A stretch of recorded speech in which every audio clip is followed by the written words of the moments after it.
Бүкіл қазақстандықтардың басын біріктіретін күш мемлекеттік тіл. Қазақ тілінің өрісін кеңейтіп, ерекше дарынды оқушыларды анықтау, өзге ұлттарға қазақ халқының әдебиеті мен мәдениетін, салт дәстүрін, тарихын таныту мақсатында республикалық жарқын болашақ олимпиадасы ұйымдастырылды.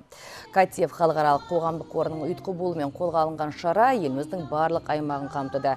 Нәтижесінде білімділер мен таланттылар іріктеліп, Астанада финалдық кезеңге жолдама алды.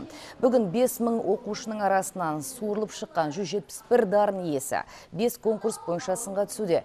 Мектеп жасындағы балалардың ұлттық құндылықтарға деген қызығушылығын арттырып, тұлғаның қабілетін ұштауға ықпал ету олимпиаданың басты міндеті.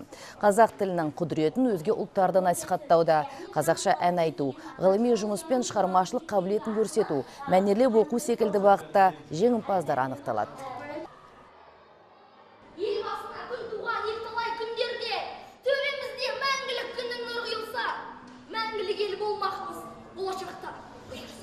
Осы жарқын болашақтың арқасында небір шет ауылдардан және қалалардан, облыстардан келген өнерлі балалар осы жарқын болашаққа келіп, өзінің өнерін, жаңағы тілдік шешендігін, әдебиетке бейім екендігін, өнерге бейім екендігін дәлдеп көрсетіп отыр. Биылғы жаңағы жарқын болашақтың ерекшелігінің біреуі ол 7 университет осы 11 сыныпты қатысып отырған балаларға білім грантын беріп отыр. 27 білім гранты.